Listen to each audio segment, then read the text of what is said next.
But after I dropped down to my knees and I just cried out to God, I went in my room after just like crying and just going through all of this different torture mentally.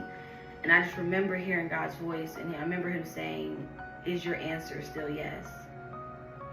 And he was just basically ministering to me in that moment of, if you knew you had to go through this type of warfare for the rest of your life, if you knew that this is what you would experience, because to be quite frank with you, it is, and for the rest of your life, to be quite frank with you, you are going to have to go through periods or seasons or just like times of spiritual warfare, right? It doesn't mean that your entire life is always every day going to be warfare, but there are going to be times of warfare, and honestly, it gets worse and worse the higher up in Christ that you go. And so he was just basically like, is your answer still yes? I'm giving you the opportunity almost to leave now.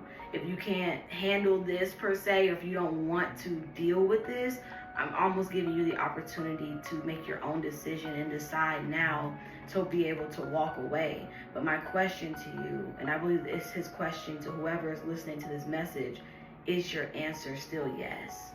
Will you still say yes to God, even when it's hard, even when the spiritual warfare is at its heaviest?